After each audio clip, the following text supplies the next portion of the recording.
Na aula da sexta-feira passada, eu falei sobre Machine Learning, sobre aprendizagem de máquina, introdução, um compiladão dos conceitos básicos que é preciso para poder trabalhar com Deep Learning, né? Porque não adianta a gente passar para trabalhar com Deep Learning, redes neurais, e não souber os conceitos básicos de aprendizagem de máquina. Então, aqueles conceitos que eu falei da última aula, eu vou, em vez ou outra, mencionar aqui.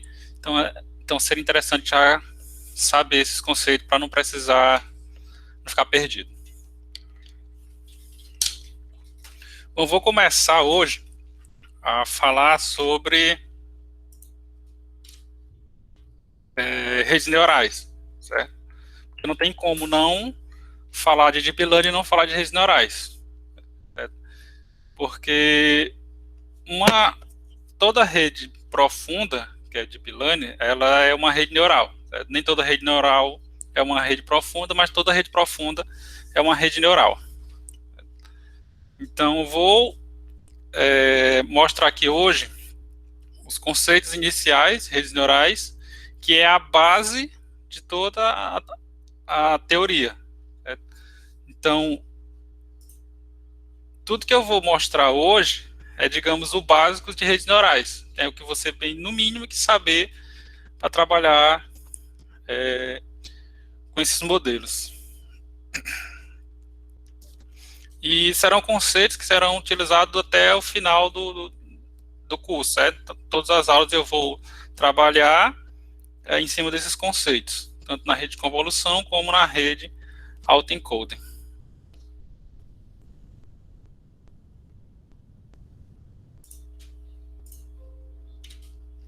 Então, o que são redes neurais?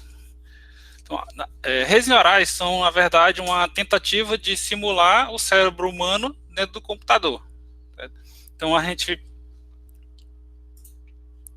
gente faz simulação do cérebro dentro do computador utilizando teoria, utilizando matemática. Certo? Então, a gente estabelece um modelo matemático que foi inspirado no cérebro humano, certo? Na rede neural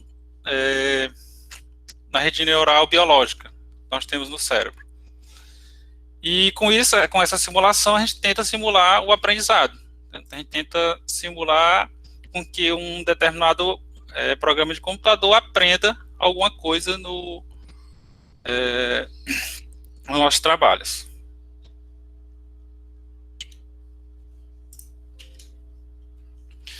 Então, as redes neurais, elas surgiram já na década de 40, em 1940. Então,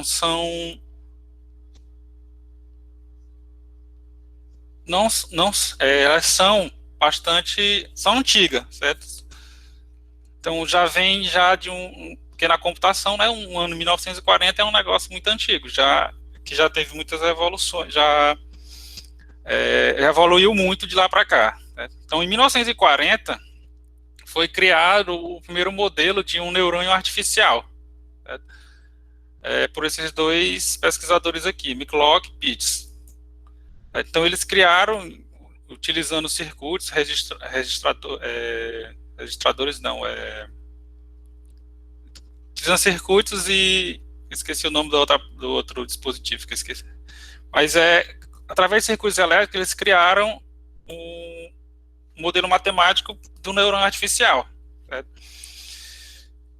Depois, esse modelo ele foi, digamos assim, evoluíram ele, certo? E criaram o perceptron, certo? Que é uma evolução do neurônio artificial que permitia o treinamento e fazer com que esse perceptron aprendesse um determinado problema, certo? Só que depois do perceptron, perceberam que esse perceptron não tinha a capacidade de aprender e resolver problemas não linearmente separáveis, certo? Então, aqui teve um problema com as redes neurais e ficou parado. Então, a gente entrou na chamada Era das Trevas. Certo? Foi um período em que as redes neurais não tinham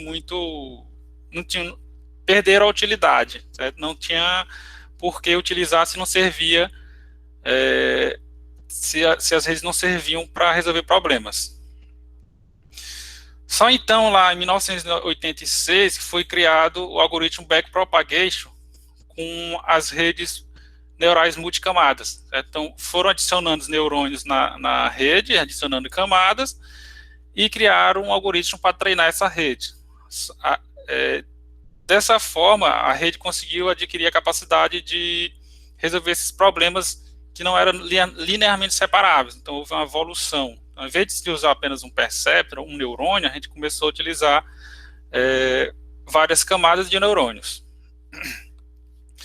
Só que também, em 95, foi proposta as SVM, certo? Máquina de vetor de suporte, que elas tem em livros, se você for pegar livros de redes neurais, você vai encontrar a explicação delas, como se fossem redes neurais. Eu, particularmente, não considero rede neural, mas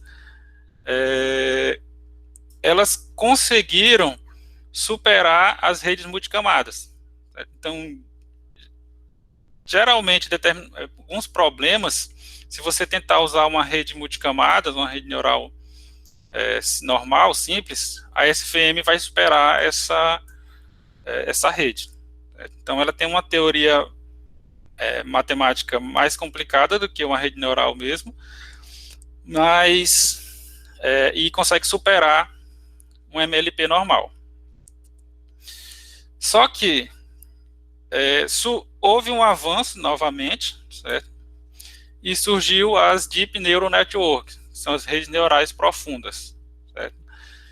Que já na década de 2006, 2010, lá para 2006, 2010, começaram-se a adicionar mais camadas na rede e chamar essa rede profunda. Adicionar outros conceitos também, como o conceito de dropout, regularização, certo? Porque uma rede profunda, além de eu ter que aumentar a quantidade de camadas, eu tenho que fazer alguns ajustes, porque se eu simplesmente aumentar as camadas, eu vou cair em overfit. Certo? Então, essas redes profundas, elas ganharam destaque porque elas conseguem extrair características das informações sem que eu faça outro método adicional, e quando eu aumento a quantidade de camadas e neurônios de uma rede, eu aumento a necessidade de poder computacional, certo? Como hoje houve um avanço muito grande das placas de vídeo, então o aumento das informações acumuladas que tem hoje no mundo, então isso proporcionou o avanço aí das redes profundas, certo? Então as deep learning, que a gente chama, as redes profundas, são nada mais, nada menos que redes neurais com mais camadas, né? Então, a profundidade que a gente chama é quando a gente aumenta a quantidade de camadas e ela aumenta seu poder de generalização do problema.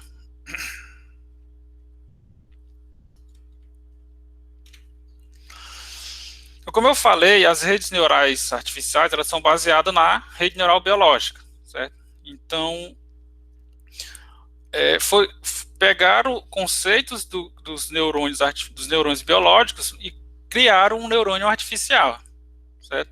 Então, o cérebro humano, ele é composto por vários neurônios biológicos. Certo? Então, na nossa rede neural, cada neurônio, ele vai ter algumas partes, certo? Tem subdivisões. Por exemplo, temos os dendritos, certo? Que são responsáveis por receber substâncias e os impulsos elétricos que chegam das outras células. Certo? Então, a entrada desse neurônio se dá pelos dendritos. Certo? E nesses dendritos nós vamos ter as sinapses, que controlam a intensidade com que o impulso elétrico entra na célula. Certo? Então, que isso aqui vai ser convertido nos pesos que a gente vai trabalhar nas redes neurais. Certo? Então, através dos dendritos e das sinapses, é que entram os impulsos elétricos dentro do neurônio, certo? E nós temos aqui um corpo do neurônio que vai acontecer o processamento desses impulsos elétricos, informações. E aqui, depois do processamento, nós temos o axônio, que é responsável por emitir o impulso elétrico de um neurônio para o outro. Então, esse axônio aqui vai se conectar em outro dendrito de outro neurônio e formar, assim, a rede neural. Então, essa teoria aí de dendritos, sinapses, axônios do neurônio biológico foi convertido para um neurônio artificial, certo? Como é que ele vai simular isso? Os impulsos elétricos é simulado através de matemática, né? Através de números. E quando eu junto esses neurônios conectados uns nos outros, eu tenho a rede neural biológica, que é o que a gente tenta simular no computador. A gente tem a simulação própria de um neurônio artificial, e da mesma forma com que os neurônios se conectam aqui no cérebro humano, a gente conecta eles também na simulação na rede neural artificial.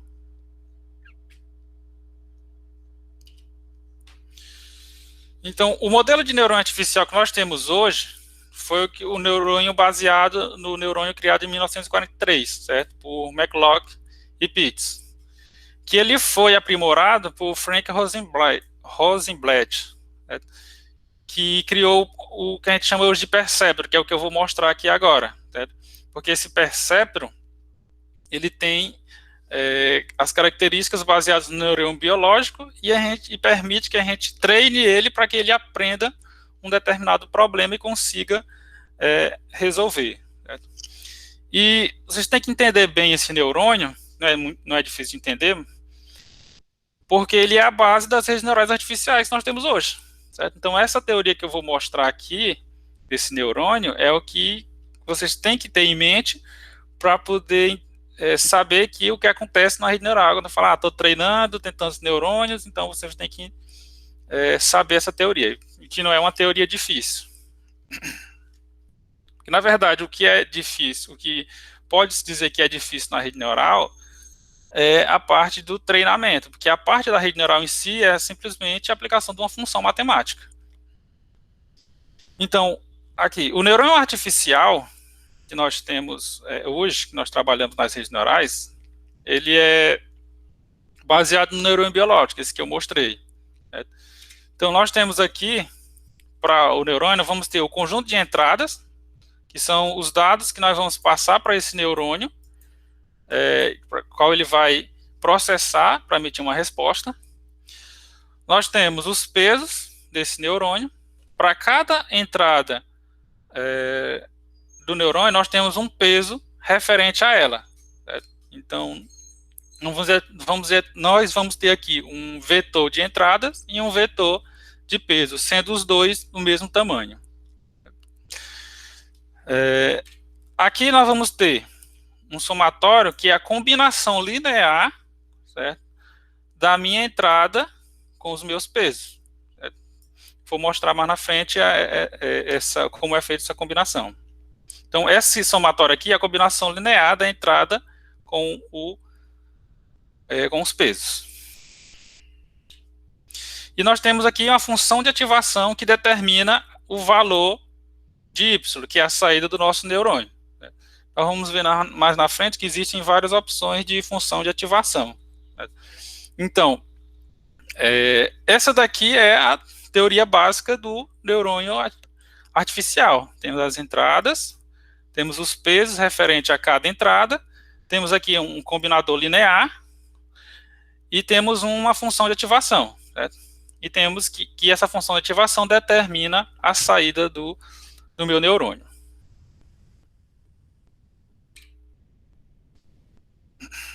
Até aqui alguma pergunta? Alguém tem alguma dúvida?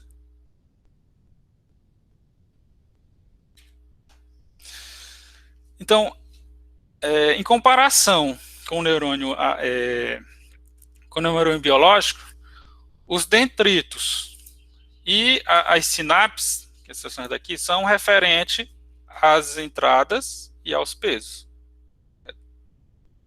são responsáveis pela entrada da informação dos dados, certo? Dos dados no neurônio. Essa parte aqui do combinador linear com a função da ativação, referente a essa parte do axônio com o corpo do neurônio artificial, certo? Neurônio biológico, que emite a saída. Então, essa saída seria essas finalizações, essas ramificações aqui que se conecta com o outro neurônio. Esse neurônio, sozinho, ele consegue resolver alguns problemas que seria problemas linearmente separáveis, mas eu conecto eles em outros neurônios que geram uma rede neural artificial. Então, essa teoria básica aqui, que é a básica de um neurônio artificial.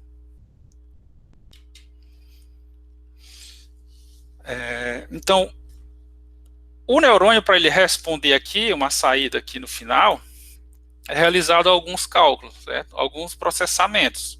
Então, esse processamento do neurônio biológico é convertido no processamento matemático, certo? Então, nós temos aqui que esse combinador linear, como falei, é a combinação linear da entrada com os pesos. Certo? Então, tenho N entradas, então eu tenho N pesos. Certo? Então, a combinação é a multiplicação de uma determinada entrada com seu respectivo peso. Certo? E isso é realizado o somatório. Certo? Então, outra forma de visualizar é o x1 multiplica com W1, certo? Aqui, mais o x2 multiplica com W2, certo? Mais x3 multiplica com W3, mais até o xn com Wn. Certo? Então, essa aqui seria uma combinação linear, seria o valor que eu vou submeter para a minha função de ativação. Sendo que essa configuração aqui também pode ser descrita pela multiplicação da transposta das entradas com o peso, ou a transposta dos pesos com as entradas. Certo? Então, são várias formas de se visualizar esse processamento que a gente faz aqui no combinador linear. Então, vocês lá, se forem ver em outros locais, vocês podem ver várias formas dessa combinação com várias notações matemáticas. E, por fim, o y que sai aqui no final, tem um y. Esse y é a aplicação da minha função de ativação. Então, eu pego o resultado do combinador linear e jogo dentro da função de ativação. Certo? E dessa forma eu obtenho a minha resposta do meu neurônio. Então, basicamente, eu pego as entradas, multiplico cada entrada com cada peso e somo essas multiplicações, que seria o meu combinador linear, e submeto a minha função de ativação. E a função de ativação me dá a resposta do meu neurônio. Certo? Então, aqui sai a resposta é determinada pela função de ativação. Como escolher a função de ativação? Aí a gente tem que analisar, pode ter que analisar o problema ou testa várias funções até dar certo. Que alguns pontos das redes neurais a gente só descobre no tentativa e erro.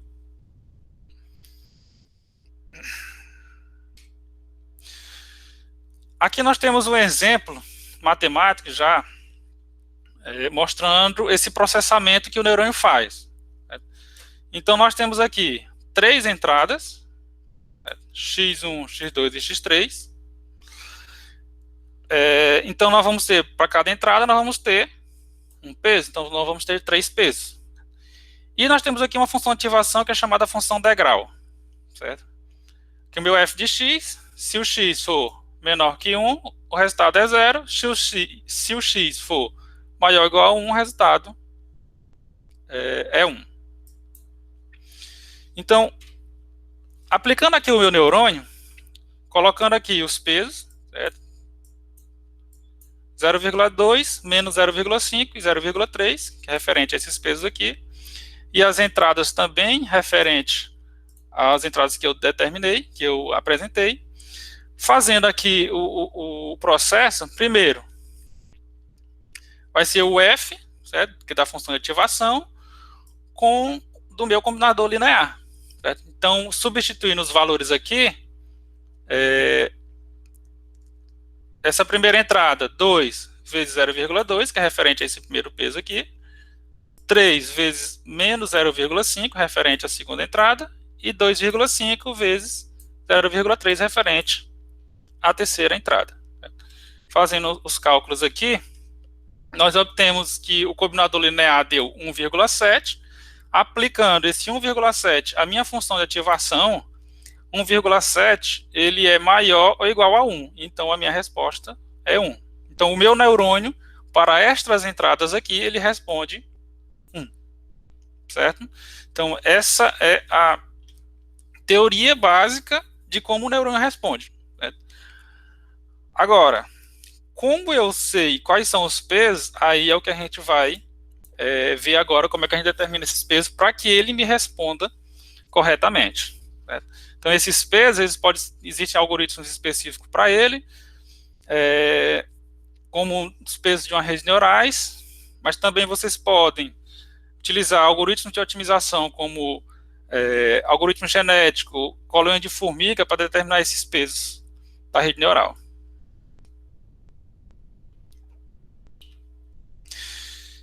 E quando eu tenho vários neurônios interligados e conectados e organizados em camadas, eu tenho a rede neural artificial. Então, cada um dessas unidadezinhas aqui é um neurônio que faz esse processamento aqui. Certo? Sendo a saída desses neurônios aqui, por exemplo, vai ser as entradas do neurônio da próxima camada, e assim sucessivamente até chegar aqui na camada de saída e obter a resposta da rede. Então, isso aqui é o funcionamento de uma rede neural. Então, esse processamento de cada neurônio é realizado dessa maneira que eu mostrei aqui no perceptro.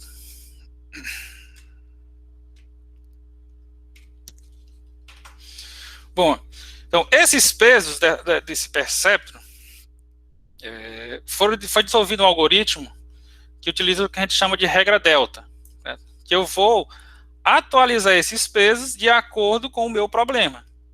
Porque aqui nesse primeiro exemplo aqui, eu joguei pesos aleatórios, certo? Eu posso jogar pesos aleatórios aqui no meu perceptro e ele já responder certo corretamente? Posso, mas a chance disso acontecer é muito baixa. Principalmente se você tem uma rede neural desse tamanho aqui, desse slide, onde cada conexãozinha aqui vai ter um peso referente a ela, certo? Então, como é que eu vou ter um peso? Vou jogar aleatoriamente pesos aqui e já vai dar o peso bom para isso. Isso é muito...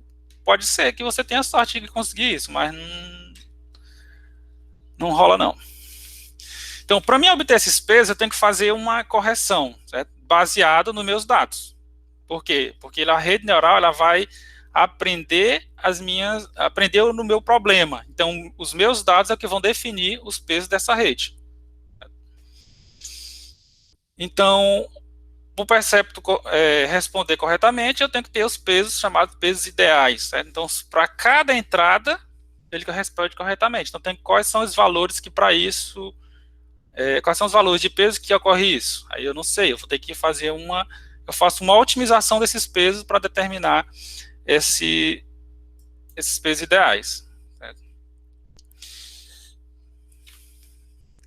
Então, para mim corrigir os pesos, eu vou ser do perceptro, ele vai ser baseado no erro.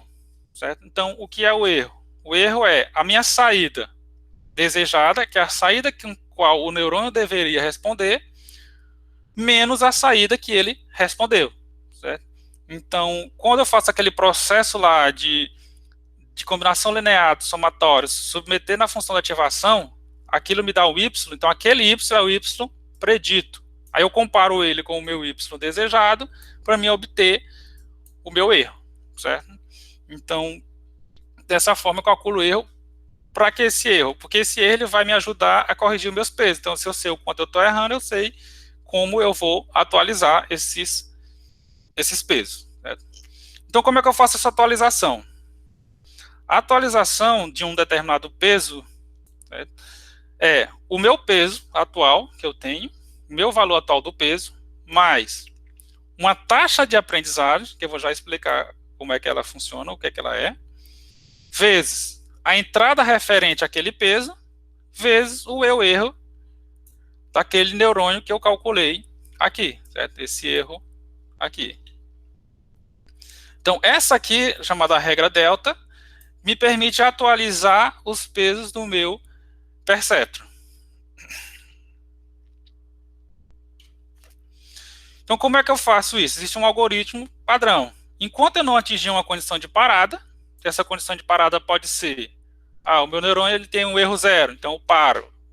Ou eu já fiz tantas épocas, que eu vou explicar depois também o que é épocas, então eu posso parar. Então, defino a condição de parada para o meu neurônio. E para cada amostra do meu conjunto de treinamento, X, certo? Eu calculo a saída para o meu X, depois calculo o erro, e depois, baseado nesse erro, eu atualizo cada peso do meu neurônio. Certo? Isso para cada amostra do meu treinamento. Certo? Se o meu erro for zero, devido à regra aqui de ser multiplicadora, então se o meu erro for zero, não vai acontecer nada e o meu peso vai ser simplesmente, o meu novo peso vai ser a mesma coisa. Já que eu não tenho um erro zero, eu não vou atualizar, porque quando eu multiplicar um zero aqui, vai anular essa parte da minha equação.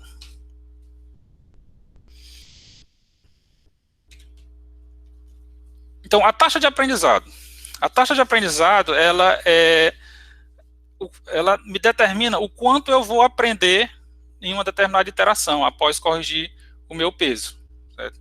Então, se colocar uma taxa de aprendizagem muito alta, vai dar saltos muito grandes. Se está muito baixo, vai dar saltos pequenos. Aí tem vantagens e desvantagens de cada um desses saltos. Certo? Então, a minha taxa de aprendizado vai determinar tipo, a velocidade com que o meu neurônio vai aprender. Eu vou mostrar aqui um exemplo matemático e vou implementar aqui um neurônio artificial e nós vamos ver essa variação, ver o quão muda essa taxa. Geralmente a gente coloca ela entre 0,1 e 1. Então, é aconselhável não colocar números muito grandes. Se colocar muito grande, aí vai ter problema. Então, a taxa de aprendizado é uma taxa que você define o quanto o neurônio vai aprender em uma correção de peso. E se ela for zero, também não vai aprender nada, porque vai anular todo esse termo aqui, e aí vai ser o peso novo vai ser igual a ele mesmo. Então, tem que ser pelo menos 0,1, 0,01, ser acima de zero.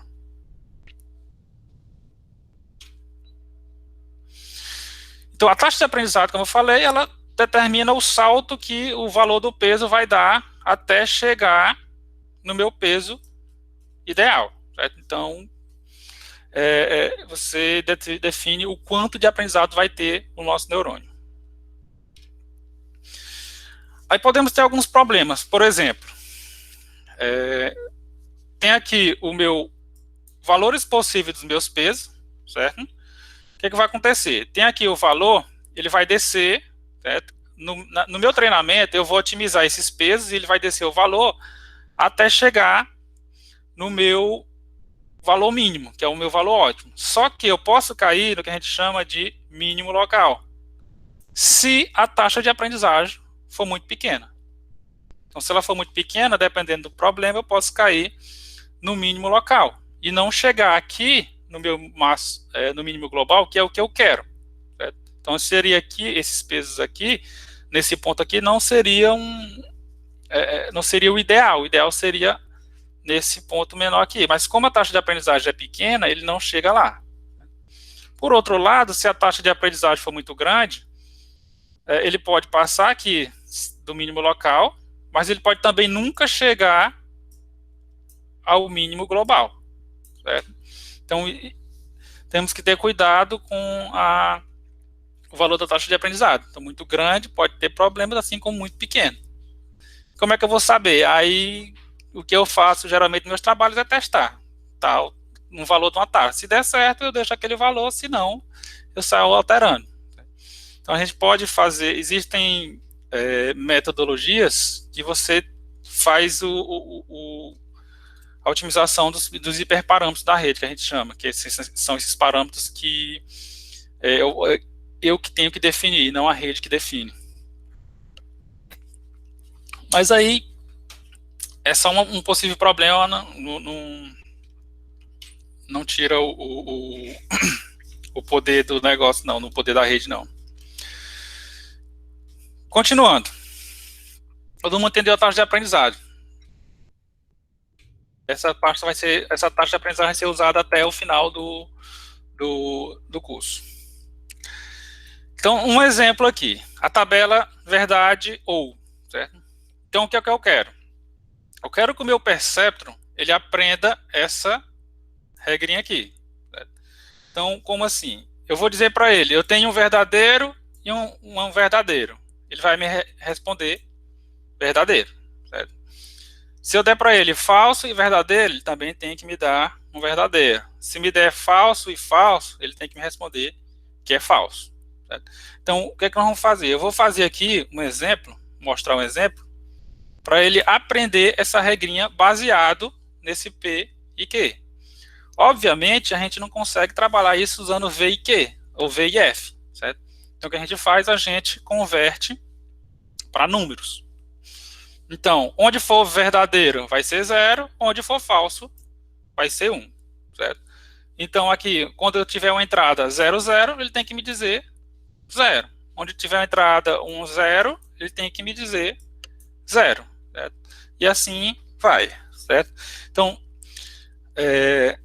a regra é, dado x, x1 e x2, ele vai ter que me responder y, usando aquela teoria da combinação linear aplicada uma função de ativação. E como é que vai ser nesse nosso perceptron? Vai ser um perceptron com duas entradas, certo? Por que duas entradas? Porque no nosso problema nós só temos x1 e x2, certo? Então vai ser duas entradas. Então, referente a cada entrada, eu vou ter um peso, W1 e W2, certo? Que eu vou inicializar eles com valor 0. No pesos iniciais vai ser 0, 0. Certo? E função de ativação vai ser essa função aqui chamada função degrau. Depois eu vou mostrar as outras. Tem alguém querendo entrar? Não está conseguindo. Certo, continuando. Então, os meus pesos iniciais vão ser 0 e 0. Então, para a minha primeira entrada aqui, qual é a primeira entrada? 0, 0. Qual vai ser o valor do meu y? Então, aplicando aqui a regra do combinador linear, certo? Então, é 0 vezes 0, que são essas entradas vezes esse peso, mais essa entrada vezes esse peso, que é 0 vezes 0, vai dar 0. Aplicando a minha função de ativação, o f de 0, também é 0. Então, a resposta do meu neurônio para a entrada 0, 0, ele já está respondendo 0. Está respondendo corretamente. Próxima entrada. A entrada 0, 1. Certo? Então, aplicando novamente a regra 0 vezes 0, certo? Mais 1 vezes 0, dá 0. Então, aplicando a função de ativação, o valor vai ser 0. Respondeu também corretamente. Para a minha terceira entrada x1, 1 e x2, 0.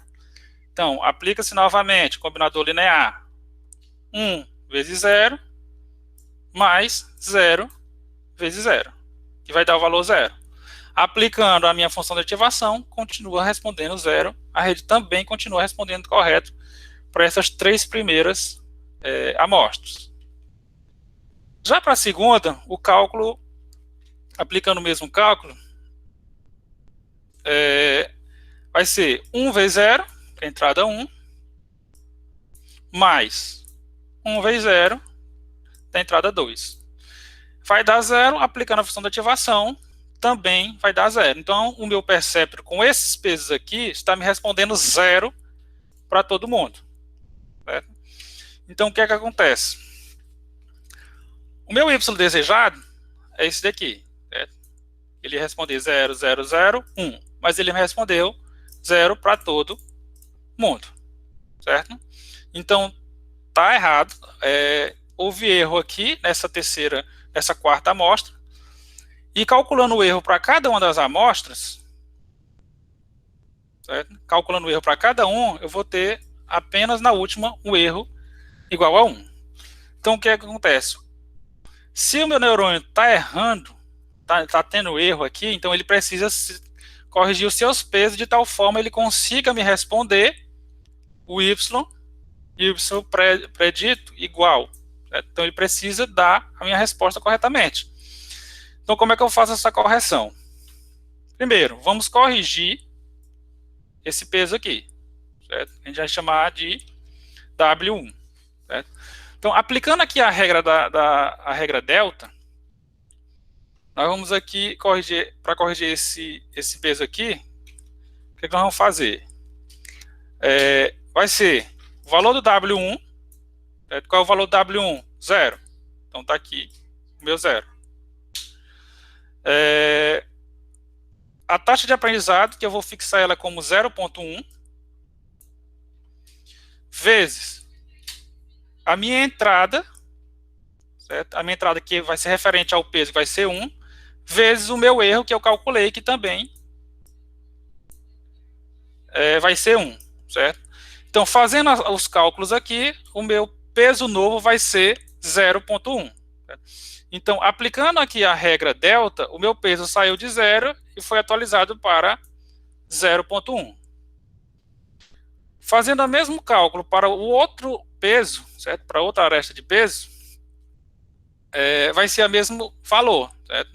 O cálculo vai ser a mesma coisa. Então, vou aplicar aqui a entrada, que também vai ser 0. Ou vai ser entrada não, o meu peso, que também vai ser 0. A taxa de aprendizado 0,1. A entrada referente ao peso e o meu erro. Certo? O erro do neurônio. Então, depois de fazer esse processo, ele atualiza, certo? E eu posso fazer novamente uma segunda iteração, que seria a segunda época, que a gente chama, com os novos pesos. Certo? Percebo que tem aqui os novos pesos. E fazendo as contas novamente, todo o processo, vamos ver aqui que na minha quarta amostra, que era para responder 1, ele continua respondendo errado. Certo? Então, o que é que eu tenho que fazer? Eu tenho que fazer novamente esse processo. Certo? E esse processo é feito, para esse exemplo aqui, eu não vou fazer todas as contas até o final, eu vou implementar já aqui e mostrar essas contas. Quando eu chego com valores de peso de 0,5 para os meus pesos, para os dois, aí eu consigo ter o perceptron que me responde corretamente para todas as amostras. Então, para a primeira 0,0, ele respondeu 0 corretamente. Para a segunda 0,1, ele respondeu também corretamente. Para a terceira 1,0 corretamente também. E para a quarta 1 e 1, ele respondeu corretamente o 1. Certo? Então, com isso, a gente define que o meu neurônio vai estar treinado e apto para responder nesse meu problema da função da tabela verdade ou, certo? Então ele responde corretamente para cada um das minhas amostras. Então ele vai estar treinado. Então percebo que ele saiu de 0 os valores e foi até 0,5. Então aqui nesse exemplo eu vou mostrar a implementação aqui e nós vamos ver aqui, fazer variações nesse perceptron para mim ver o comportamento dessas coisas que eu falei aqui nos slides. Então, treinar um perceptron significa ajustar os pesos para que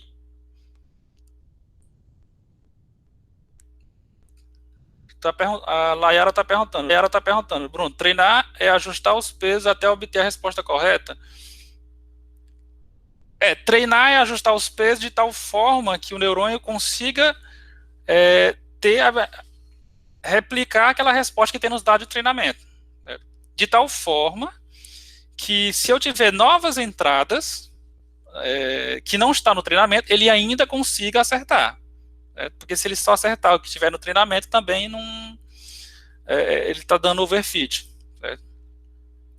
Então, depois que eu fizer o treinamento e atualizar os pesos, aí ela vai estar treinada e apta a predizer futuros elementos, inclusive também os de treinamento.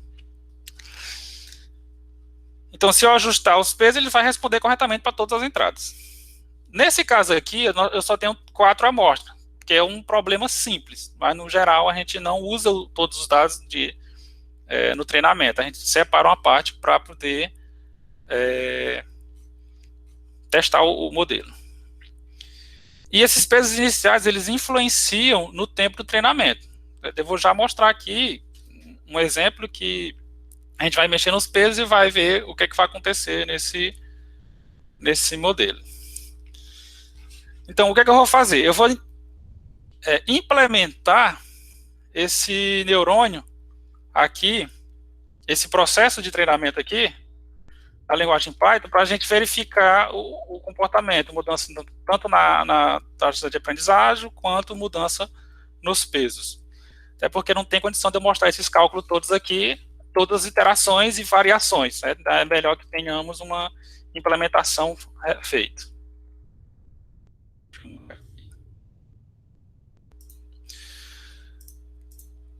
Então, aqui, como eu mostrei na aula passada também, o Colab, eu vou criar uma classe que seja uma classe chamada Perceptron. Né? E nessa classe vai ter todas as operações que um Perceptron realiza. Né? Então eu vou aqui logo para conectar aqui em cima. Lembrando que eu criei esse arquivo aqui no Colab, um arquivo Google Colaboratório, que me permite programar em Python e ter uma máquina virtual do Google para realizar minhas operações. Então, eu estou aqui conectado. Venho aqui também e clicar nesse botão aqui, para que eu me conecte ao meu Drive. Por quê? Porque os dados de treinamento estão lá no meu Drive. Que dados? Esses dados aqui. Ó. Essa tabelinha aqui, ela está lá no meu Google Drive. Tá aqui, ó. Drive, meu Drive, certo? Então, se eu clicar 2 vezes, eu abro a tabelinha aqui, ó.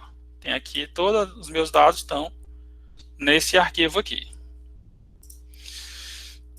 Então, o que eu vou fazer?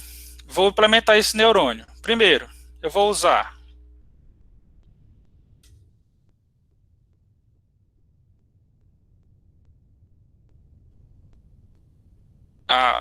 como assim?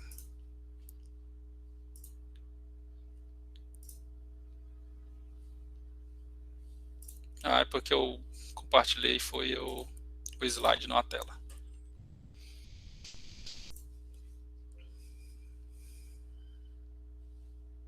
E agora está aparecendo?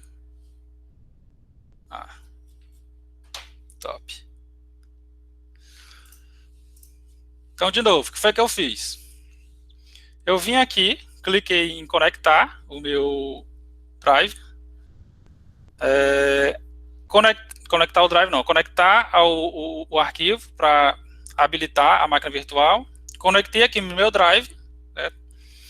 E aqui eu tenho os meus dados. Certo? Nessa base de dados aqui, o .csv. Então está aqui a mesma tabelinha do slide. Mesmo slide.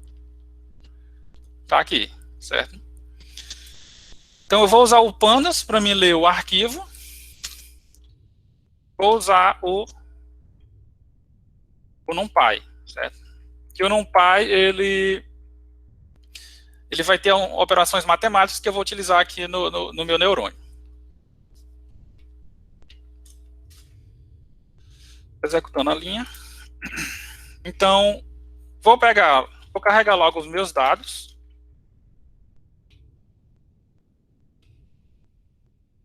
Onde é que estão os meus dados? Está na pasta Drive, My Drive, basezinhas, barra, ou .csv. Todo mundo enxergando direito o tamanho da letra? É pequeno, eu posso aumentar. Certo? Então aqui, ó, carreguei os meus dados. Vou separar logo o que é x e o que é y, que eu vou precisar separar.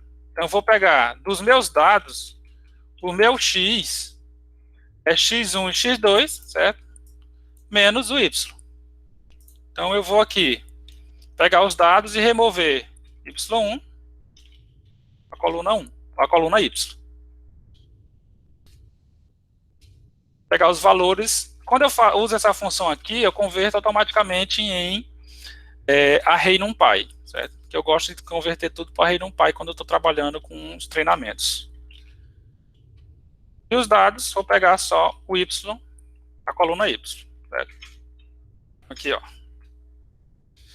Separei, ó, veja que o meu x só tem agora os valores do x1 e do x2, certo? Então, separei aqui o que é x e o que é y. Então, o que é que eu vou fazer? Eu vou criar a classe, vou chamar de Perceptron.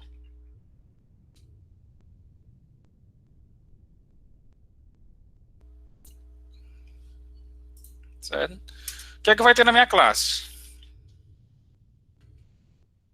Eu coloquei os meus pesos, eu inicializei os pesos aqui, nesse meu exemplo numérico, com 0 e 0. Certo? Então, meus pesos iniciais foi 0 e 0. Então, é o que eu vou colocar aqui também, para poder tentar criar a mesma situação. Vou criar um array aqui, onde eu vou ter o peso 0 e 0. Certo? Então, aqui vai ser os meus pesos. E vou também inicializar um n aqui, que vai ser a minha taxa de aprendizado. Taxa de aprendizagem. Então, essa aqui vai ser minha taxa de aprendizagem. O que eu preciso também? Eu preciso simular aquele processo de resposta do neurônio. Certo? Que processo? Esse processo aqui, que eu realizo o cálculo, que eu multiplico e submeto na função de ativação. Eu preciso implementar essa parte também. Então, primeiro, vou criar aqui a função de ativação. A função de ativação recebe um valor. O que ela faz? Se o meu x for menor que 1, retorno 0. Se não, retorno 1. Então, essa é a minha função de ativação. Certo? A função degrau. E nós temos o somatório, que é a minha combinação linear. Certo? O que ele vai receber? Ele vai receber também um x, que esse x vai ser referente às entradas. Certo? O que ele retorna? Ele retorna isso aqui. O que é que o somatório faz? É a combinação linear desse x com esse peso aqui, certo? E o meu NumPy, ele tem essa função que realiza exatamente essa combinação linear. Então, eu venho aqui e só passo o meu w e o meu x, e ele retorna a combinação linear.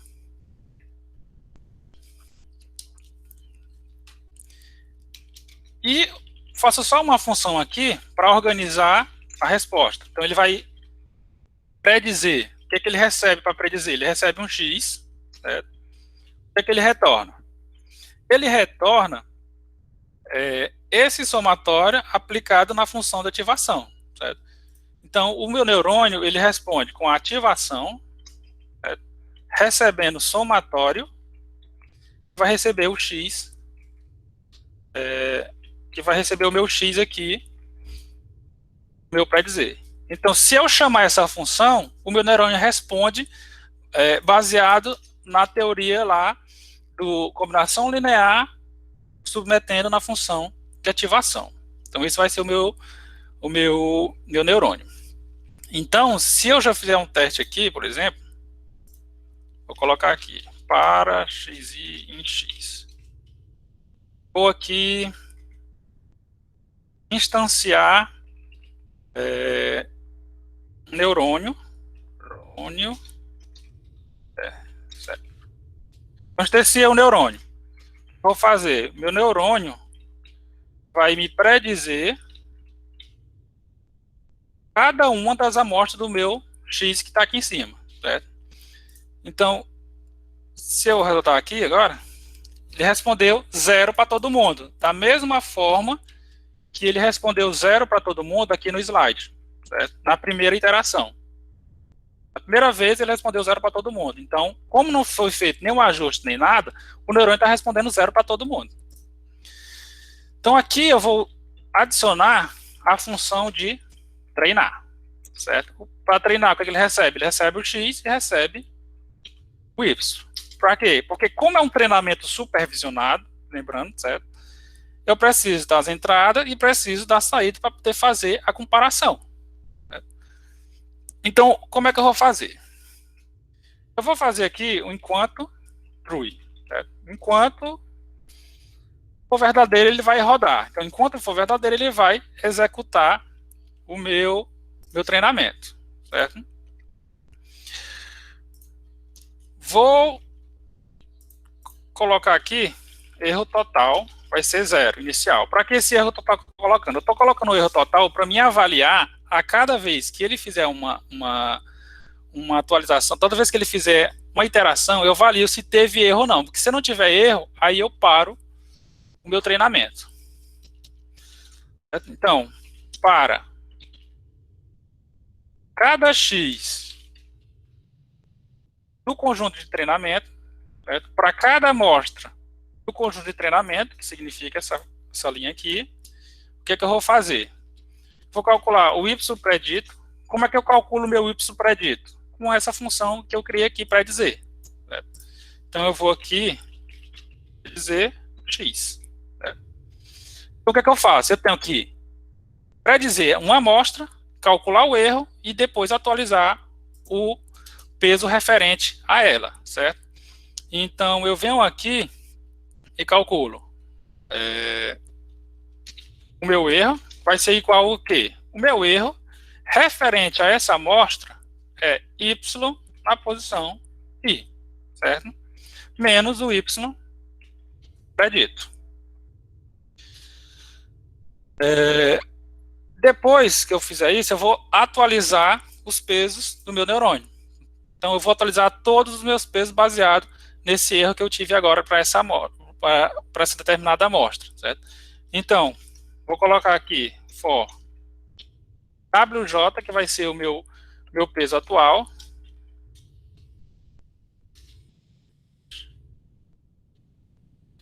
Então, aqui eu vou percorrer todos os meus pesos, certo? Se eu tiver...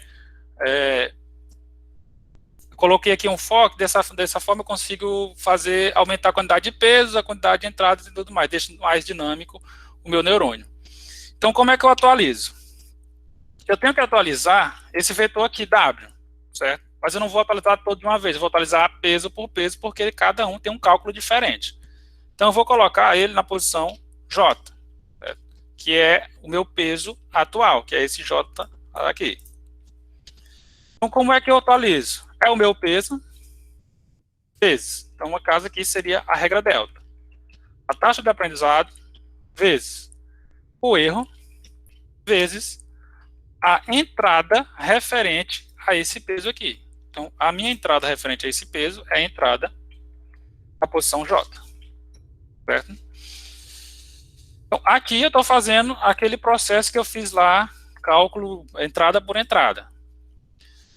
E toda vez que eu fizer uma correção de peso, eu faço que o meu erro total vai receber o erro absoluto, certo?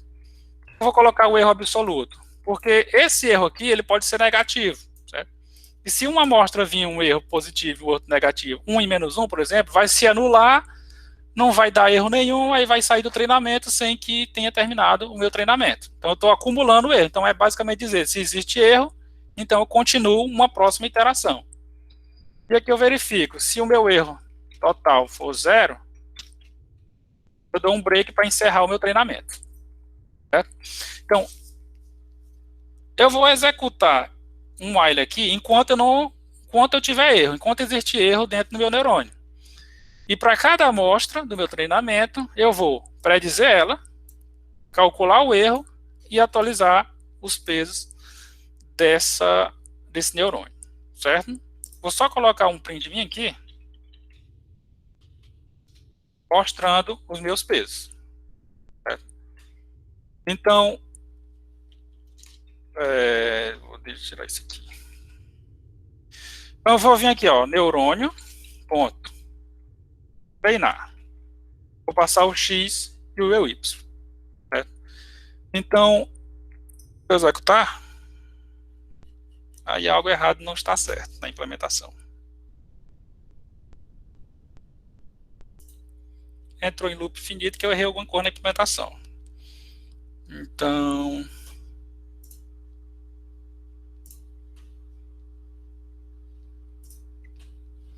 deixa eu ver o que foi que eu errei. Erro absoluto.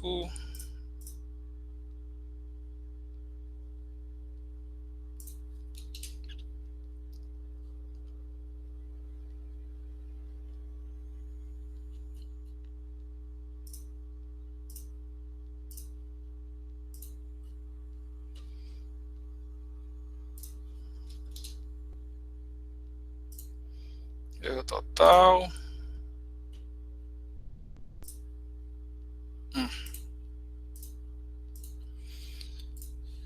Agora enganchou o negócio aqui.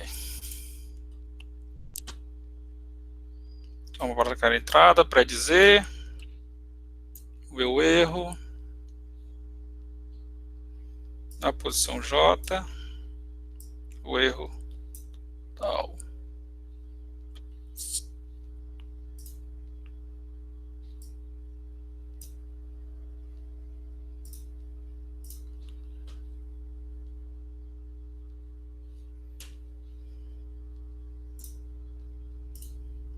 Teoricamente, né? Tá correto.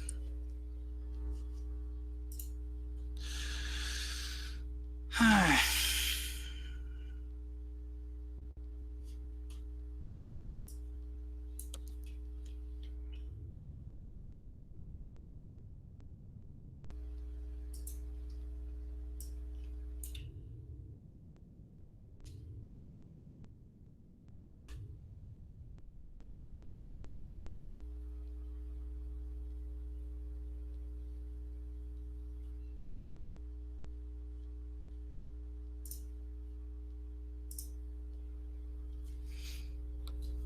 Oxe, Então, olhando aqui a implementação. Lá no meu exemplo aqui, começamos do zero, eu disse que encerrava em 0,5, certo? Então, o erro aqui, ó, começou do zero, naquele exemplo que a gente fez, foi para 0,1, depois para 0,2, e até chegar em 0,5, certo? Vou até mostrar de novo aqui a resposta. Então, o neurônio agora, ó, responde corretamente. Cadê?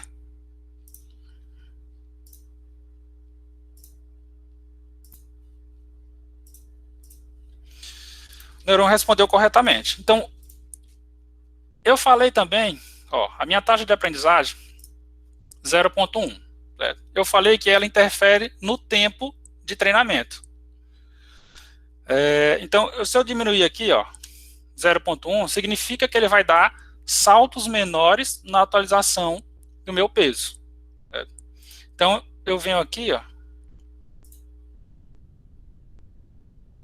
Percebo que eu diminuindo a minha taxa de aprendizagem, eu saí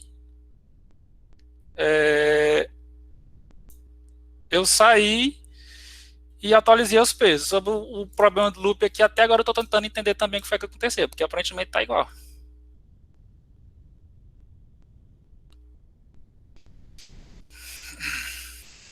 Certo. Então, eu diminuí a taxa de aprendizado e os pesos foi corrigidos, mas chegou a 0,5, mas chegou mais demorada, de forma mais demorada. Certo? Eu posso também, por exemplo, alterar aqui, ó, colocar menos 5 e 3,5. Vou alterar os pesos iniciais para menos 5 e 3,5. Opa.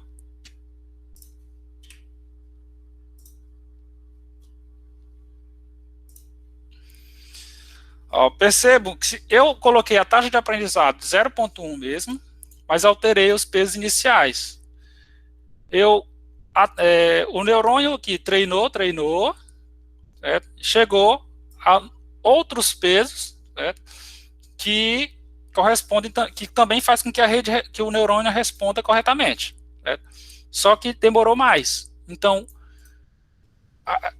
os erros iniciais, os pesos iniciais, eles vão influenciar no tempo de treinamento, assim como a taxa de aprendizado, certo? Então, essa taxa, então eu modifiquei aqui, e se eu modificar de novo aqui, vai ser mais demorado ainda.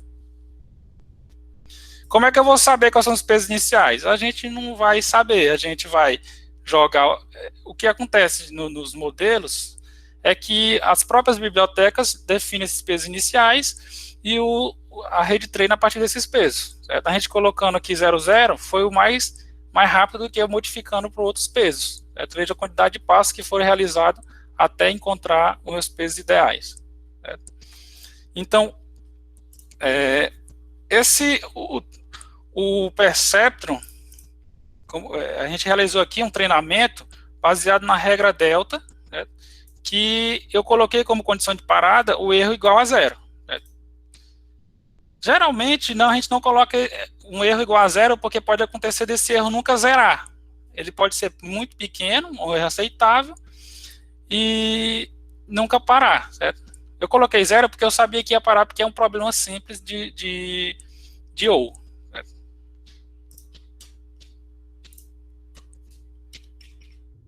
Alguma pergunta?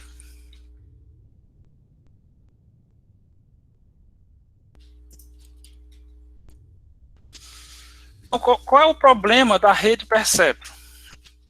Dessa rede Perceptron simples? É que ela só resolve problemas linearmente separáveis, certo?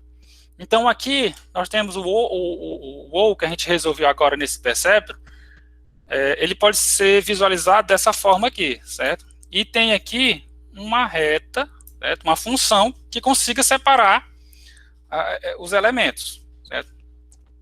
Do mesmo jeito seria a função AND, também linearmente separável. Só que a função do OU exclusivo não existe reta linear, digamos assim, que separe esse problema. Então, para esse problema aqui do neurônio, não se resolveria, certo? Então, se eu vim aqui, por exemplo, eu tenho o Shaw aqui. Deixa eu ver se eu tenho o mesmo Shaw. Tenho. O Shaw é um problema que não é separável de forma linear, certo? Então, se eu tentar treinar esse neurônio aqui, ó, ele vai ficar infinitamente rodando, porque ele nunca vai achar um erro zero, certo? E nunca vai conseguir responder corretamente para todas as meu conjunto de dados, que são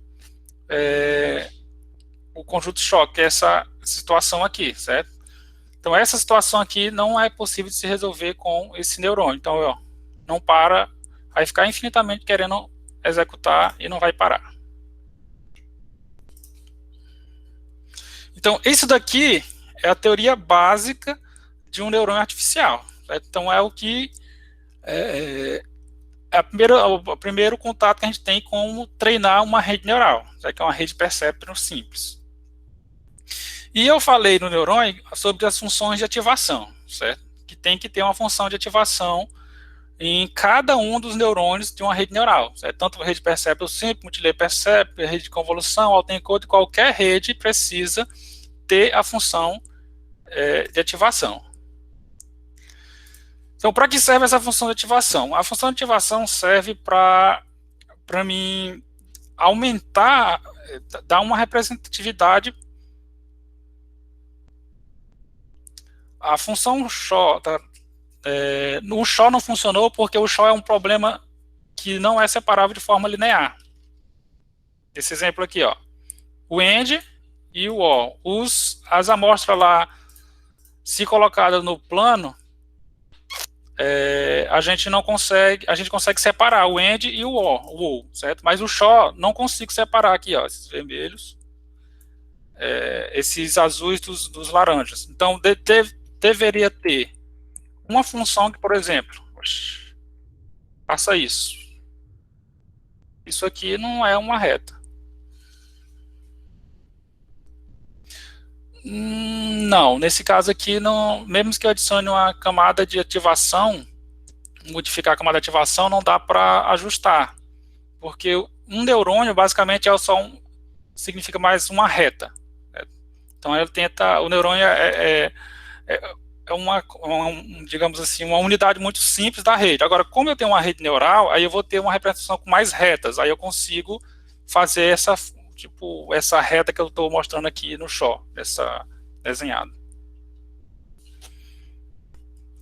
O que a gente faz para fazer o show é usar de fato uma rede neural, não só uma rede perceptron simples, porque uma rede perceptron é uma rede com uma camada, pode ter um ou mais neurônios, mas em uma camada.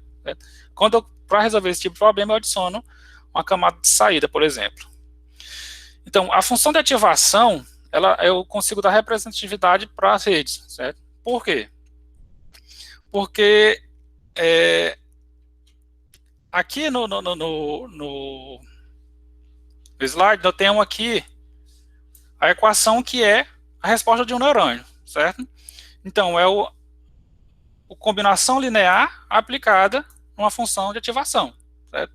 Se eu tiro essa função de ativação, me resta apenas um modelo de regressão linear, certo? Simples. E que esse modelo de regressão linear, ele tem problemas, certo? Então, ele nem resolve problema mais complexo. Então, quando eu adiciono uma função de ativação, eu tiro a linearidade da rede, certo? E adiciono uma complexidade maior. Certo? E essa função de ativação, ela decide se eu ativo ou não um neurônio. Certo? Mas na frente, nós vamos mostrar que existe o dropout, que eu cancelo algumas ligações da rede neural para ela poder trabalhar melhor. Certo? Então, a função de ativação, eu dou uma representatividade para cada neurônio da minha rede. Então, quais são as funções de ativações mais utilizadas? Tem essa aí que eu utilizei no Perceptron, a função degrau, certo? Que ela é a mais simples e, inclusive, a não mais utilizada mesmo, só para demonstrar aí no Perceptron esse exemplo de ativação. Onde o valor dela sempre vai dar ou 0 ou 1, certo? Independente de qual valor eu passe para ela, para a função, ele vai dar 0 ou 1. Certo? Então, eu limito o meu neurônio, basicamente, em ativar ou não ativar. A outra função que já seja mais utilizada, função de ativação, é a função sigmoide, certo? Onde o valor dessa função varia entre 0 e 1, mas ele varia, diferente da função degrau, que é 0 ou 1, ele varia entre 0 e 1, então ele pode ser entre esses valores, certo? Então eu represento a saída do meu neurônio, posso dizer que eu posso representar em probabilidade, que é o que acontece na função na camada de saída, certo? Então, as informações que vai passar por dentro da minha rede neural ficaria sendo entre 0 e 1 se eu usar a função de ativação sigmoide. Outra função também utilizada é a função hiperbólica. Eu acho. Essa imagem aqui está trocada. Ah, não. Eu adicionei um slide a mais aqui, depois eu corrijo. Então, a função tangente hiperbólica, ela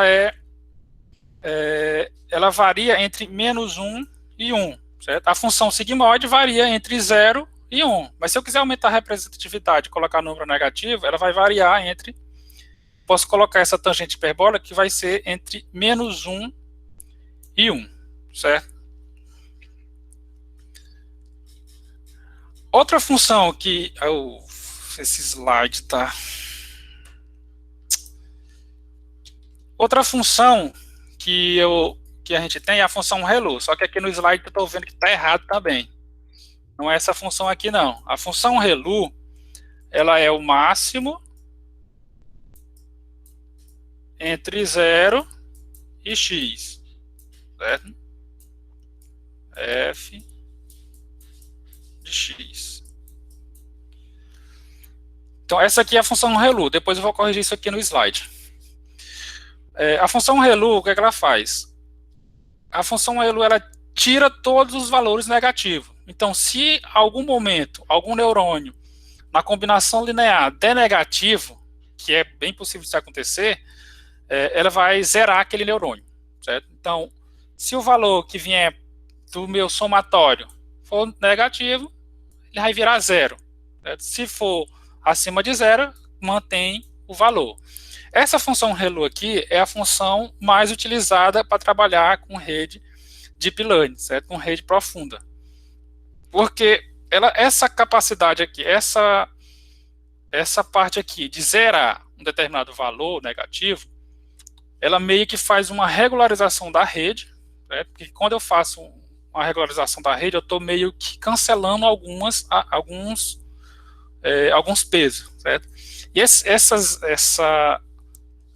digamos assim, essa parte de zerar faz com que eu aumente a minha capacidade da rede, e reduzindo o overfit, certo? Então, o gráfico dela aqui, ó, é zero para qualquer valor negativo, e a partir de zero se torna o próprio valor, certo? Então, a função ReLU é uma das mais utilizadas dentro das camadas ocultas, certo? Depois vamos já ver aqui que na função de saída é melhor sigmoid ou softmax. E nós temos essa função softmax, que é a função que é muito utilizada na camada de saída quando eu tenho uma classificação multiclasse, certo? Quando não é só 0 ou 1, então 0, 1, 2, 3, aí eu já coloco softmax, porque dessa forma ela calcula para cada neurônio a probabilidade de aquele neurônio ser ativado, certo? Mas aí eu vou, na implementação aqui, nós vamos visualizar melhor essa parte aí.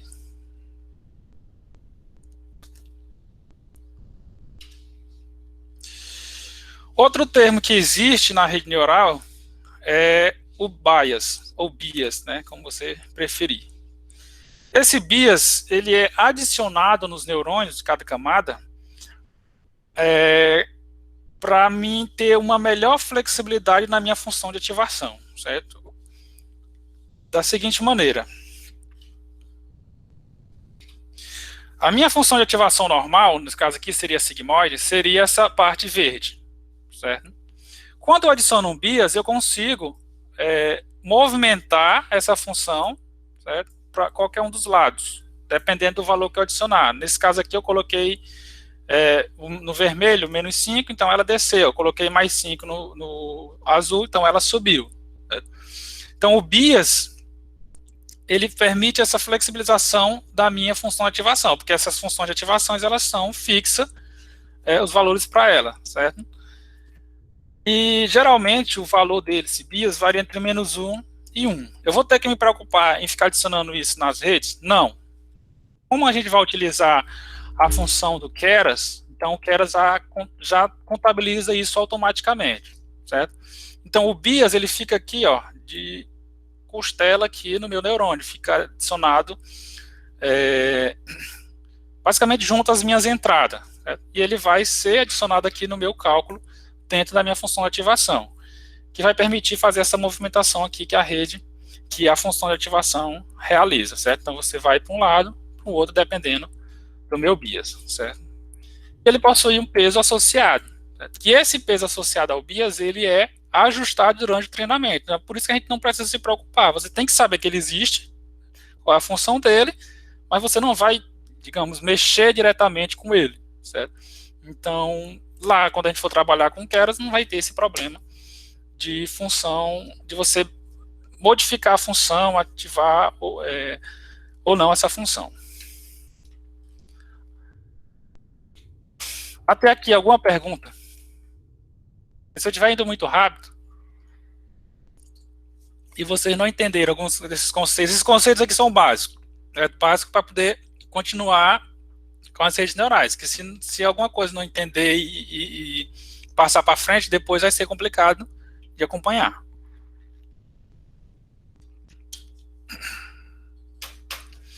Então, Então, continuando, a gente fez esse processo de treinamento, eu mostrei essa teoria aqui, para um perceptron, um neurônio artificial, certo? Que seria basicamente uma unidadezinha dessas daqui. Quando se trata mesmo para problema na vida real, ninguém trabalha com um neurônio, a gente vai trabalhar com uma rede neural completa, certo? Que é, no caso desse exemplo aqui, uma rede perceptron multicamadas, certo?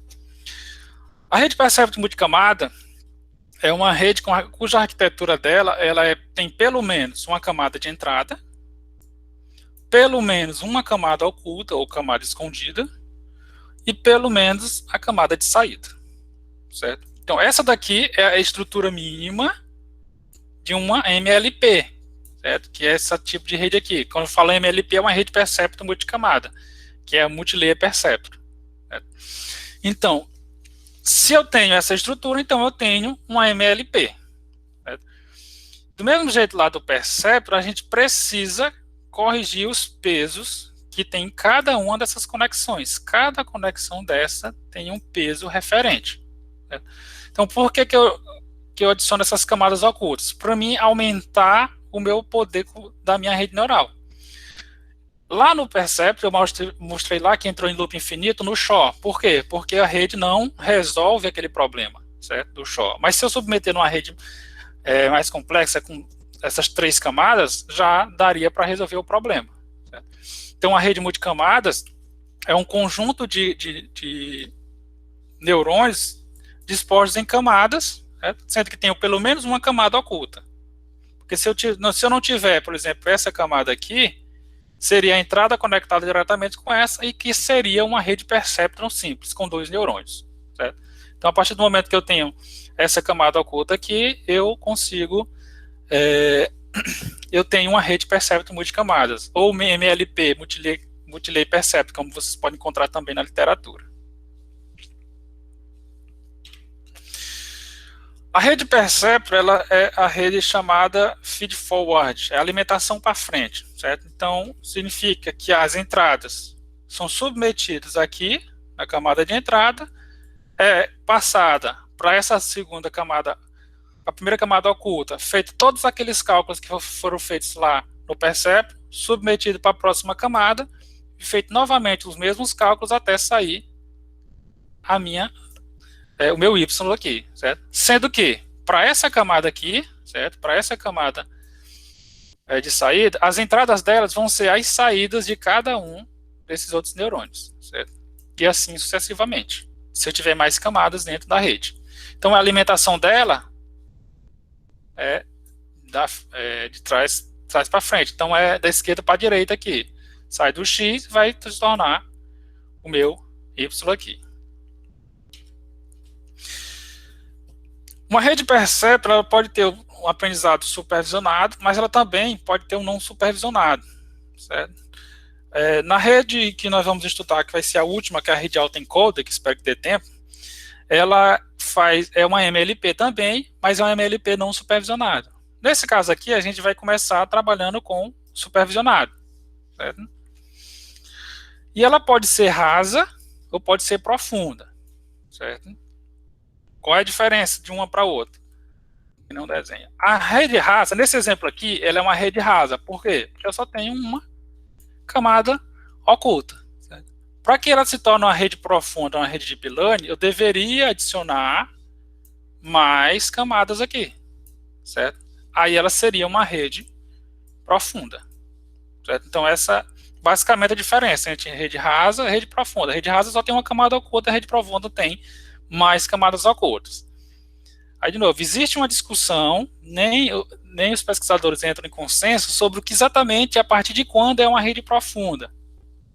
Pelo conceito, eu considero uma rede profunda a partir de 2 camadas ocultas. Mas aí existem outros conceitos, como dropout, regularização e convolução, que faz com que a rede aumente e se torne profunda. Mas a profundidade da rede é determinada com mais ou menos camadas, certo?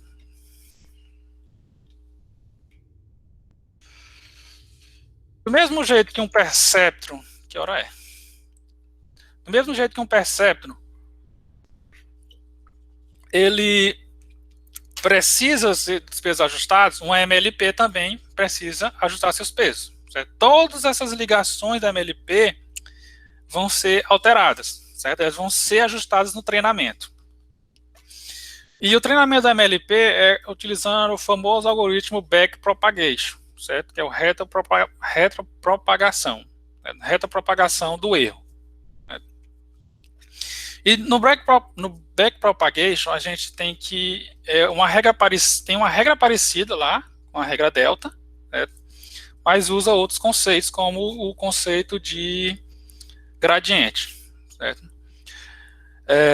E algumas coisas têm que ser feitas antes do backpropagation, como definir a arquitetura da rede, configuração, quantas camadas ocultas, quantas saídas. Definir taxa de aprendizado, você tem que definir o momento, que nós vamos ver o que é mais na frente. Definir o tamanho do lote, que também nós vamos ver mais na frente. Então, algumas informações, que é o que a gente chama de hiperparâmetros, você tem que definir antes do backpropagation, certo? E no backpropagation a gente ajusta os parâmetros. Como a gente fala os parâmetros da rede, a gente está falando dos pesos da rede. Os hiperparâmetros são aqueles parâmetros que a gente consegue alterar, que a gente tem que alterar, na verdade, antes do treinamento, certo? Como definir a taxa de aprendizado, o tamanho do lote, o momento. Então, o algoritmo backpropagation é o algoritmo que realiza o treinamento de uma MLP, de uma rede neural artificial, certo? Nós vamos utilizar esse backpropagation, a gente vai usar ele tanto na rede de convolução como no autoencoding. Essas redes que a gente vai utilizar, utiliza. Existem outros modelos de redes que não utilizam autoencoding, por exemplo, a RBM. A RBM, que é a máquina de Boltzmann restrita. Ela utiliza um outro algoritmo lá chamado algoritmo, se não me engano, divergência, se não me engano o nome. Ela usa um outro algoritmo para fazer o treinamento. É um meio mais complexo que o backpropagation. Então, o objetivo do backpropagation é otimizar os pesos para a rede neural possa aprender corretamente. A gente usou a regra delta num perceptron, certo? Mas quando se trata de uma rede neural completa, a gente utiliza o backpropagation. Certo? Então, foi a mesma função dessa que a gente fez, é para ela responder corretamente. Então, ela vai estar, depois do backpropagation, treinada e apta a atualizar os pesos, apta a responder corretamente para toda e qualquer entrada. Tanto entrada nova como entradas do treinamento. E o algoritmo backpropagation, ele corrige os erros do MLP por meio da descida do gradiente, certo? Na verdade, essa descida do gradiente, ela pode ser modificada, pode usar um outro otimizador, certo? Dentro da MLP. Mas aí, a gente não vai precisar implementar esses otimizadores, porque já existe pronto, é só chamar lá no Keras, qual otimizador que você quer. Claro que para você utilizar, você precisa saber a teoria do como é que funciona, como é que faz para utilizar, até para fazer algumas alterações. E a rede, o backpropagation, ele é realizado em duas fases, a fase de propagação e a fase de retropropagação. É basicamente essas duas fases que ocorrem no backpropagation.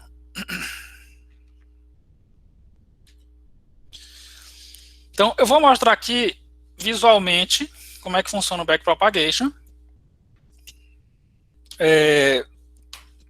Tentar abstrair aqui o máximo possível. Existe toda uma teoria matemática de derivação, porque a gente faz derivação das funções de ativação como função custo. Mas eu vou aqui tentar mostrar visualmente. Certo? Então, como é que funciona o backpropagation? Dado um conjunto de entradas, para cada entrada do conjunto, a gente vai submeter na rede e ajustar os pesos. Certo? Essa é a versão mais simples do backpropagation, mas existem alterações desse procedimento. Certo? Então, o que é que a gente faz? A gente pega uma entrada e submete na rede. Certo? As entradas vão ser jogadas cada um para um neurônio. Certo? Então, esse primeiro neurônio aqui, vou chamar de A1, certo? Vai ser a função de ativação A1 tendo a combinação linear dos pesos referentes a esse neurônio, que no caso seria W1 e W4. Certo? Então, tem aqui, ó, W1 e W4. Certo? Então, essa é o que acontece. Certo? Depois, as entradas são submetidas para o outro neurônio e para o outro neurônio, até ter a camada inteira, certo? Então, as entradas são submetidas para todos os neurônios da primeira camada oculta. Certo? E aqui realiza aquelas operações que eu mostrei lá do perceptro. Certo? As operações de cada um dos neurônios é realizada com a mesma teoria do perceptro. Função de ativação, combinador linear. Certo? E essas saídas aqui que são calculadas se tornam as entradas da próxima camada oculta. Nesse caso aqui nós temos uma rede com duas camadas ocultas, certo? Então, as saídas que vêm calculadas aqui, ó, se tornam as entradas das próximas camadas ocultas. Certo? E percebam que aqui modificou, porque os neurônios da primeira camada só têm 2 pesos. Os neurônios da segunda camada oculta têm 3 pesos. Então, realizado combinação linear com 3 fatores, certo? Isso vai acontecer até chegar na camada final, certo? Na camada aqui da rede. Então, esse Y final é calculado com a função de ativação desse neurônio com a combinação linear das saídas desses neurônios aqui, da última camada oculta, com os pesos dela. Certo? Então, aqui não tem nada de novo que realizou, apenas tem vários perceptros conectados um no outro, passando as informações para frente. Isso aqui é a tentativa de simulação do funcionamento do cérebro humano, que é um conjunto de neurônios que emitem impulsos elétricos. Certo? Então, a gente treina esses impulsos elétricos, a gente simula esses impulsos elétricos com essas contas aqui, com essas operações matemáticas, certo? Até aqui alguma pergunta? Essa parte aqui é simples. Pega as informações, submete os neurônios até chegar no final da rede. Certo? É a primeira fase do backpropagation, que é a mesma coisa de que ter a resposta da rede. Certo? Para que eu faço essa primeira fase? Isso para uma amostra do conjunto de treinamento. Deixando bem claro, viu? Não é uma linhazinha do lado X submetida na rede que vai me dar um Y. Terminada essa fase de submissão da rede, eu vou calcular o meu erro, certo? Meu erro da rede, do mesmo jeito lá do perceptro, certo? Então, esse erro, eu vou utilizar ele para ajustar os meus pesos, certo? Então, aqui, esse erro aqui é o erro direto, simples, certo? Mas quando a gente realmente vai ver lá na implementação e ver as coisas, você vai ver que esse erro é calculado de forma diferente, que é aqui a chamada função custo. Mas já eu falo sobre essa questão do custo. Então, a segunda fase, que é a fase da retropropagação, que a gente chama de retropropagação do erro, certo? Então, aqui eu calculei na primeira fase a saída e o erro. Então, o que é que eu faço com esse erro? Eu pego esse erro e retropropago para ajustar os meus pesos, certo? Então, esses pesos aqui vão ser reajustados segundo essa regra aqui. O que é que tem nessa regra? O ajuste dos pesos, existe toda uma demonstração matemática de como é que chega aqui, certo? Sendo que essa parte pode até se modificar dependendo do otimizador que eu estou utilizando. Então, eu vou ter aqui, ó, a taxa de aprendizado, certo? Taxa de aprendizado que eu defino. O erro desse neurônio aqui, que eu calculei, que é esse erro aqui, vezes a derivada parcial da minha função de ativação, certo? Vezes a entrada referente a esse peso, certo? Então, é parecido com a regra delta, certo?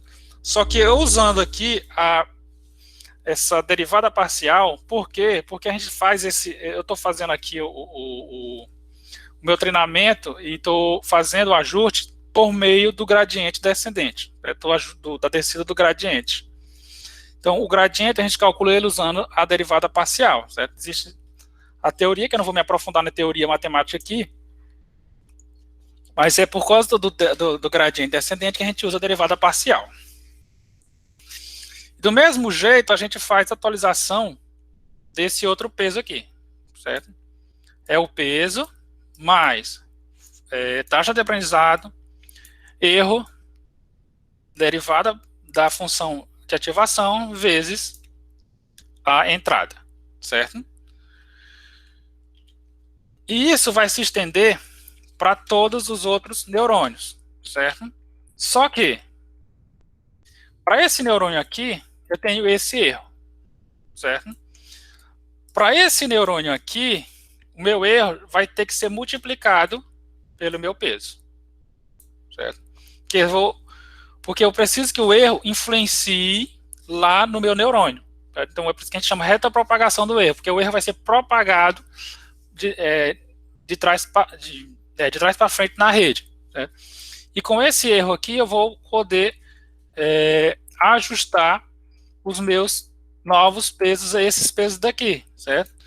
Porque eu ajustei inicialmente esses pesos e agora eu quero ajustar esses pesos aqui, certo? Então, baseado nesse erro, eu calculo, por exemplo, desse peso aqui, dessa aresta, vou calcular W7 mais taxa de aprendizado, o erro 4, que no caso é esse erro aqui, certo? Vezes a derivada da função de ativação, vezes a entrada referente a ele, que seria A1, certo? E isso acontece para todas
voltei, a energia oscilou aqui.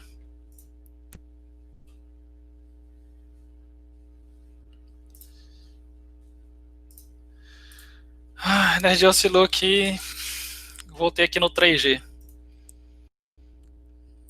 Voltando aqui na explicação. Estão me escutando? Já voltei bem? Ah.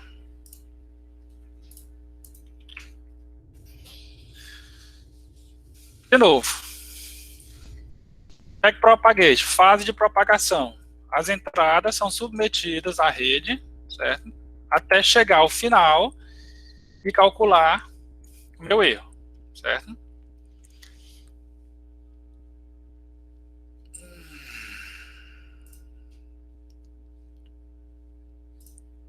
Só...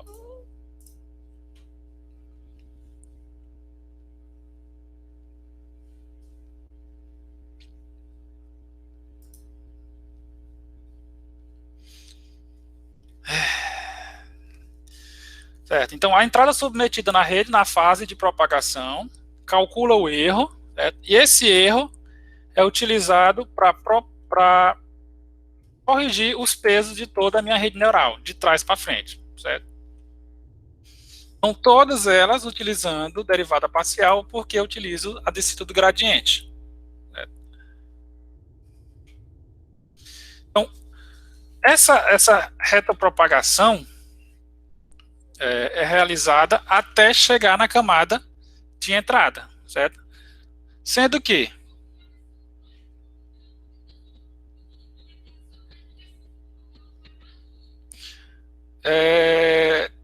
não, esse cálculo aí do erro na camada anterior é feito antes de ocorrer, certo? Porque o erro tem que ser na situação que eu tenho e não na nova situação. Né? Se eu modificar, aí vai alterar aí a ordem da rede. Então, esse cálculo aqui que eu refaço aqui é com o peso anterior, certo? O peso antes de corrigir.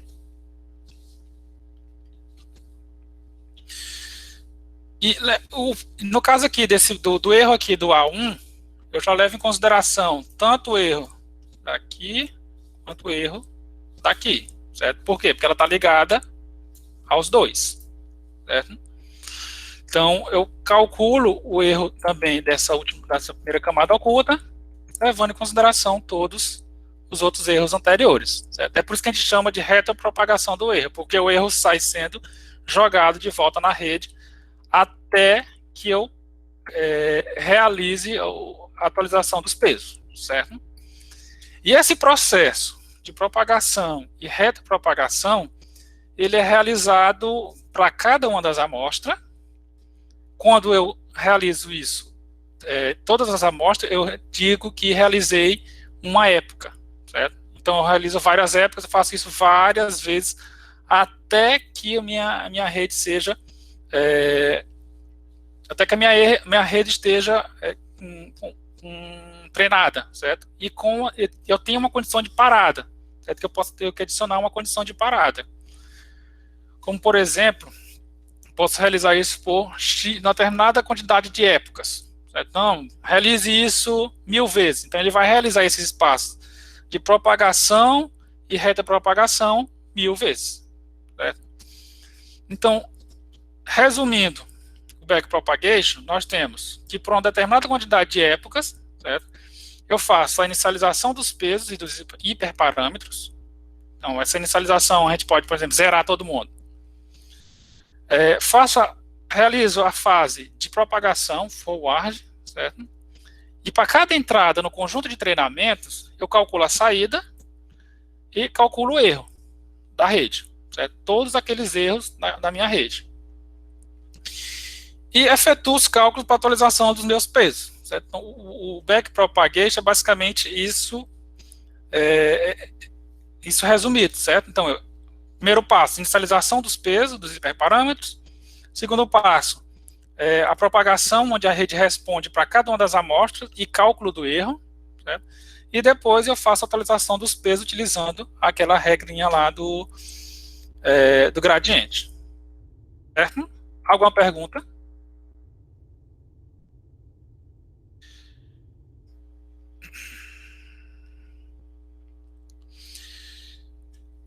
Então, as fases de propagação e retropropagação são realizadas para todas as amostras, como eu falei, certo? Eu tenho que definir uma condição de parada. Se eu posso ter um erro aceitável, certo? Quando a gente for implementar, a gente vai mover o erro, visualizar o erro para cada iteração. Inclusive, a gente tem uns gráficos que a gente faz para visualizar o aprendizado da rede. Ou a quantidade de épocas, certo? Sendo uma quantidade de época, todo esse processo que eu fiz, né, para todas as amostras. Então, quando para todas as amostras eu faço a propagação, retropropagação, eu fiz uma época, certo? Então, eu realizo várias épocas até terminar o meu treinamento, certo? Então, quando eu disser época, que a gente também vai trabalhar com esse parâmetro aqui, que é um outro hiperparâmetro na rede, quando eu falo isso, então a gente vai uma execução do backpropagation, certo? Então, o backpropagate em si são várias execuções de treinamento da rede neural. Então, aqui o resumo visualmente do backpropagation, de uma época, no caso, né? Então, cálculo do erro, retropropagação, certo? Essa figura representa uma época, certo? Então, essa aí é feito várias vezes na rede neural até que ela esteja treinada e completamente e aprendeu aquele problema, certo? Que hora é? Agora eu estou aqui, se eu continuo com a descida do gradiente, eu só deixo para a próxima aula, que na próxima aula a gente faz mais implementação. Acho que é melhor eu parar aqui e continuar a regra do gradiente depois, que não é tão complicado, mas é melhor falar com calma também sobre essa regra. Então, na próxima aula eu vou terminar essa parte aqui do treinamento da descida do gradiente e eu vou mostrar como é que se faz a implementação no Keras, que eu pensei que ia dar tempo hoje, mas não deu. Que aí a gente vai começar a trabalhar de fato com a rede neural, sem precisar tanta implementação como essa que eu fiz aqui do Percept. Então, lá a gente vai variar os hiperparâmetros, fazer testes, visualizar gráficos de resultado, gráfico do treinamento da rede, e analisar a rede no total, para que vocês entendam bem o funcionamento da rede, para depois a gente passar para a rede de convolução e para a rede autoencoder. Certo? Alguma pergunta? Não sei nem se voltou a gravando esse negócio. Ah, voltou. Então eu vou enviar depois o link para o vídeo dessa aula que eu gravei, disponibilizar o slide e disponibilizar o código desse código que eu implementei aqui, certo? E na próxima aula, provavelmente, acho que a gente vai passar mais tempo na programação mesmo do que na teoria, certo?